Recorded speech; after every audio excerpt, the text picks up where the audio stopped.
Just একটা প্রশ্ন, আপনার কাছে গতকালও ২৪ ঘন্টা ছিল, আজও ২৪ ঘন্টা আছে, আর আগামীকালও ২৪ ঘন্টাই থাকবে। তাহলে আপনি এখন সেখানে কেন নেই যেখানে আপনি থাকতে চেয়েছিলেন?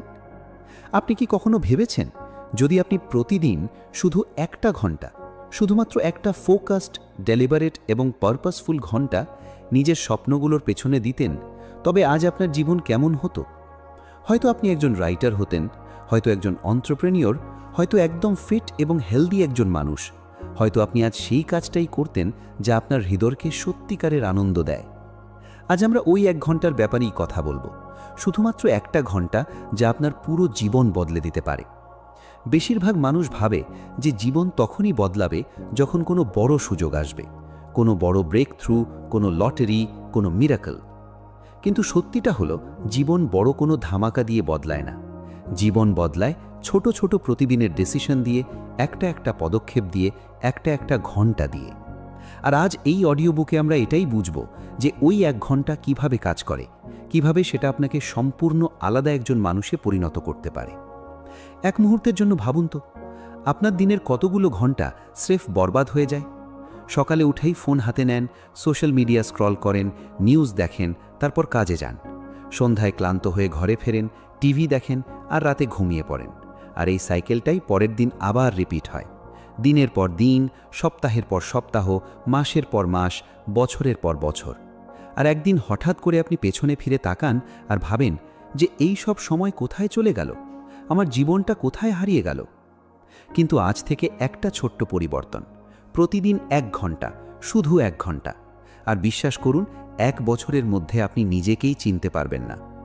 এগুলো কোনো মোটিভেশনাল কথাবার্তা নয়, এটা সায়েন্স, এটা সাইকোলজি, এটা এমন লাখো মানুষের সত্যিকারের গল্প যারা শুধুমাত্র ১ ঘন্টার শক্তিতে নিজেদের জীবন বদলে ফেলেছেন। তো চলুন শুরু করি এই জার্নি, এই পরিবর্তন, এই নতুন অধ্যায়। আজ, এখন, এই মুহূর্ত থেকে। Chapter 1, the hidden power of an hour. একটা খুব পুরনো প্রবাদ আছে, বিন্দু বিন্দু জলে সিন্ধু হয়। আপনি নিশ্চয়ই এটা শুনেছেন, কিন্তু আপনি কি কখনো এটা সত্যি ফিল করেছেন? একটা জলের ফোঁটা একা কিছুই করতে পারে না, কিন্তু প্রতিদিন একটা করে ফোঁটা, কোনো বিরতি ছাড়া, কোনো ক্লান্তি ছাড়া, ওই কলসটাকে ঠিকই ভরিয়ে দেয়। ঠিক এটাই ঘটে যখন আপনি প্রতিদিন একটা ফোকাসড ঘন্টা আপনার কোনো নির্দিষ্ট লক্ষ্যের পেছনে ব্যয় করেন। প্রথম দিন কিছুই চোখে পড়ে না, দ্বিতীয় দিনও না, প্রথম সপ্তাহে হয়তো বড় কোনো পরিবর্তনই নজরে আসবে না। কিন্তু ১ মাস পর, ৩ মাস পর, ৬ মাস পর আপনি দেখবেন যে আপনি কতটা কিছু শিখে গেছেন, কতটা কিছু বানিয়ে ফেলেছেন, কতটা কিছু অর্জন করে ফেলেছেন। যারা বড় বড় কাজ করে তারা সেটা একদিনে করে না, তারা প্রতিদিন একটু একটু করে করে, কনসিস্টেন্টলি, ধৈর্যের সাথে, কোনো বড় ড্রামা ছাড়াই, রোজ ১ ঘন্টা। এটাই তাদের আসল রহস্য। এখন আপনি হয়তো ভাবছেন, শুধু ১ ঘন্টায় কি এমন হবে? ১ বছরে ৩৬৫ দিন থাকে। যদি আপনি প্রতিদিন ১ ঘন্টা কোনো একটা স্কিলের পেছনে লাগান, তবে ১ বছরে আপনি ওই স্কিলটার পেছনে কত ঘন্টা সময় দিয়েছেন? ৩৬৫ ঘন্টা। আর রিসার্চ বলে, যে কোনো স্কিলে বেসিক মাস্টারি আনতে গেলে মাত্র ২০ ঘন্টাই যথেষ্ট। ইন্টারমিডিয়েট লেভেলের জন্য ১০০ ঘন্টা, আর প্রফেশনাল লেভেলের জন্য ১০০০ ঘন্টা। তার মানে ১ বছরের মধ্যেই আপনি যে কোনো জিনিসে প্রফেশনাল লেভেলের কাছাকাছি পৌঁছে যেতে পারেন। গিটার বাজানো হোক, নতুন কোনো ভাষা শেখা হোক, কোডিং শেখা, writing, drawing, photography, yoga, business, যে কোনো কিছু। শুধু রোজ ১ ঘন্টা, আর ১ বছর পর আপনি ঠিক সেই মানুষটাই হবেন যা আপনি হতে চেয়েছিলেন। এটা কোনো ম্যাজিক নয়, এটা ম্যাথ বা অঙ্ক, এটাই কনসিস্টেন্সি। এবার আরও একটা জিনিস বুঝতে হবে, ফোকাসড আওয়ারের মানে কি? শুধু ১ ঘন্টার বসে থাকাই কি যথেষ্ট? না। ১ ঘন্টা ফিজিক্যালি বসে থাকা আর একটা ফোকাসড আওয়ার কাজ করা, এই দুটোর মধ্যে আকাশ পাতাল তফাৎ। আপনি ৩ ঘন্টা ল্যাপটপের সামনে বসে থাকতে পারেন, কিন্তু যদি প্রতি ৫ মিনিট পর পর হোয়াটসঅ্যাপ চেক করেন, ইউটিউব দেখেন, আর এদিক ওদিকের কথা ভাবেন, তবে ওই ৩ ঘন্টা একটা ফোকাসড আওয়ারের সমানও নয়। ফোকাসড আওয়ারের মানে হলো পুরোপুরি প্রেজেন্ট থাকা, একটা কাজ, একটা লক্ষ্য, একটা ডিরেকশন। ফোন বন্ধ, নোটিফিকেশন বন্ধ, দুনিয়া বন্ধ, শুধু আপনি আর আপনার কাজ। এই ১ ঘন্টায় আপনি এতটাই কাজ করতে পারবেন যে একজন ডিস্ট্র্যাক্টেড মানুষ সারা দিনেও করতে পারে না। এটাই ফোকাসড আওয়ারের আসল শক্তি। নিজের কাছে একটা সত্যি কথা স্বীকার করুন তো, গতকাল আপনি আপনার ফোনে কতটা সময় কাটিয়েছেন? ১ ঘন্টা 2 ঘন্টা নাকি 3 ঘন্টা? রিসার্চ বলে একজন অ্যাভারেজ মানুষ প্রতিদিন 4 থেকে 6 ঘন্টা নিজের ফোনে কাটায়। ভাবুন, 4 থেকে 6 ঘন্টা। আর তার মধ্যে কতটা সময় প্রোডাক্টিভ ছিল? হয়তো খুবই কম। এই সময়গুলো কোথায় যায়? ইনস্টাগ্রামের রিলসে, ইউটিউবের রেকমেন্ডেশনসে, হোয়াটসঅ্যাপ গ্রুপের মেসেজে, নিউজের এন্ডলেস স্ক্রলিংয়ে। প্রতিটি জিনিসই ডিজাইন করা হয়েছে আপনার মনোযোগ টেনে নেওয়ার জন্য। প্রতিটি অ্যাপ, প্রতিটি নোটিফিকেশন, প্রতিটি পিং, এই সব কিছু আপনাকে একটা লুপের মধ্যে আটকে রাখার জন্যই বানানো হয়েছে। আর আমরা সেই লুপের মধ্যেই ফেসে থাকি। না ভেবে, না বুঝে ঘন্টা পার হতে থাকে, দিন পার হতে থাকে, আর আমরা শুধু এটাই ভাবতে থাকি যে আমার কাছে তো সময়ই নেই। কিন্তু সত্যিটা হলো, সময় আছে, প্রচুর সময় আছে, শুধু সেটা ভুল জায়গায় বয়ে যাচ্ছে। সময় বরবাদ হওয়ার দ্বিতীয় সবচেয়ে বড় কারণ হলো প্রোক্রাস্টিনেশন বা কাজ ফেলে রাখার অভ্যাস। আর এই প্রোক্রাস্টিনেশনের আসল কারণ কি? ভয়। হ্যাঁ, ভয়। শুরু করার ভয়, ফেইল হওয়ার ভয়, জাজড হওয়ার ভয়, পারফেক্ট না হওয়ার ভয়। আমরা ভাবি যে যখন সঠিক সময় আসবে তখন শুরু করব, যখন মুড ভালো থাকবে, যখন সব কিছু পারফেক্ট হবে, যখন আরেকটু প্রিপেয়ার্ড হব। কিন্তু ওই সঠিক সময় কখনো আসে না, কারণ পারফেক্ট কন্ডিশন বলে কিছু হয় না। জীবন সবসময় মেসি বা অগোছালো হয়, সবসময়ই কিছু না কিছু চলতে থাকে। আর যারা শুধু অপেক্ষা করতে থাকে তারা সারা জীবন অপেক্ষাই করে যায়। অন্যদিকে যারা ইমপারফেক্ট কন্ডিশনের মধ্যেও কাজ শুরু করে দেয় তারা ঠিকই এগিয়ে যায়।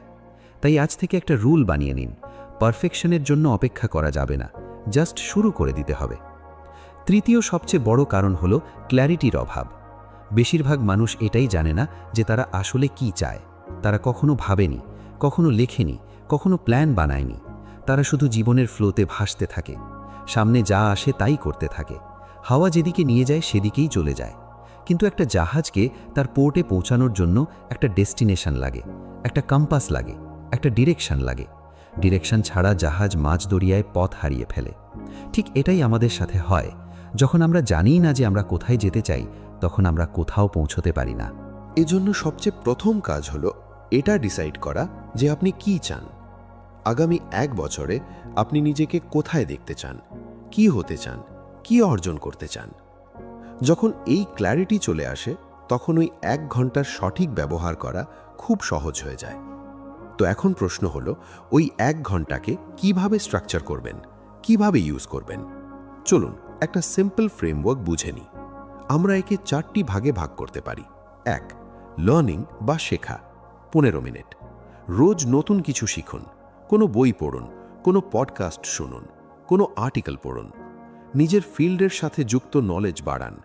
এই 15 মিনিট আপনার ব্রেনকে শার্প রাখে, নতুন আইডিয়াস দেয়, নতুন চিন্তাধারা তৈরি করে। 2. স্কিল বিল্ডিং বা দক্ষতা তৈরি, 20 থেকে 25 মিনিট। কোনো একটা স্কিলের ওপর কাজ করা। আপনি যদি গিটার শিখছেন তবে প্র্যাকটিস করুন, যদি রাইটিং শিখছেন তবে লিখুন, যদি কোডিং শিখছেন তবে কোড করুন। এই কনসিস্টেন্ট প্র্যাকটিসটাই আপনাকে এক্সপার্ট বানায়। 3. প্ল্যানিং বা পরিকল্পনা নেওয়া, 10 মিনিট। পরের দিনের জন্য প্ল্যান করুন, নিজের গোলগুলো রিভিউ করুন, নিজের প্রায়োরিটিজ সেট করুন। 4. রিফ্লেকশন বা অনুশীলন, 10 মিনিট। আজ কি হলো, কি শিখলেন, কি করার কথা ছিল আর কি হয়েছে। এই রিফ্লেকশন আপনাকে প্রতিদিন আরও বেটার বানায়। এই স্ট্রাকচারটা শুধু একটা সাজেশন মাত্র। আপনি চাইলে নিজের মতো করে এটা বদলে নিতে পারেন। হতে পারে আপনি পুরো 1 ঘন্টা শুধু স্কিল বিল্ডিংয়ের পেছনে লাগাতে চান, হতে পারে আপনি পুরো 1 ঘন্টা শুধু বই পড়ায় দিতে চান। কোনো সমস্যা নেই। রুল এটা নয় যে স্ট্রাকচার একই রকম হতে হবে। রুল হলো ওই সময়টা 1 ঘন্টার হতে হবে, ফোকাসড হতে হবে, ইন্টেনশনাল হতে হবে এবং কনসিস্টেন্ট হতে হবে। এবার আরও একটা কথা, পাওয়ার আওয়ারের জন্য সবচেয়ে বেস্ট সময় কোনটা? রিসার্চ বলে সকালের সময়টা সবচেয়ে পাওয়ারফুল হয়।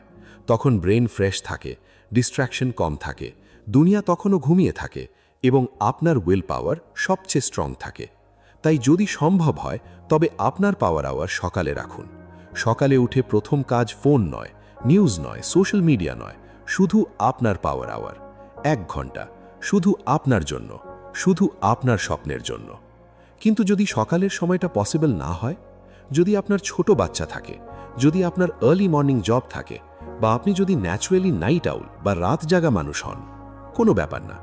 পাওয়ার আওয়ারের সময় সেটাই হওয়া উচিত যেটা আপনার জন্য সাস্টেনেবল, যেটা আপনি রিয়েলিস্টিক্যালি করতে পারবেন।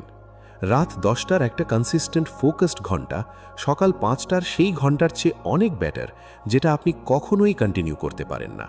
টাইমিং ম্যাটার করে না, কনসিস্টেন্সি ম্যাটার করে। শুধু এটা ঠিক করে নিন যে ওই 1 ঘন্টা প্রতিদিন হবে। রোদ হোক বা বৃষ্টি, সোমবার হোক বা রবিবার, মুড ভালো থাকুক বা খারাপ, ওই 1 ঘন্টা কাজ হবেই।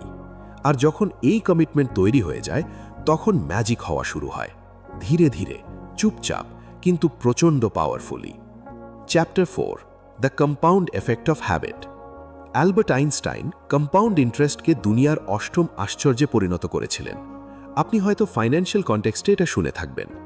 যদি আপনি 1000 টাকা ইনভেস্ট করেন আর তার উপর বছরে 10% রিটার্ন আসে, তবে 7 বছরে সেটা দ্বিগুণ হয়ে যায়, 20 বছরে সেটা 7 গুণ হয়ে যায়। এটাই হলো কম্পাউন্ড এফেক্ট। আর এই কম্পাউন্ড এফেক্ট আপনার হ্যাবিট বা অভ্যেসের ওপরেও ঠিক একইভাবে কাজ করে।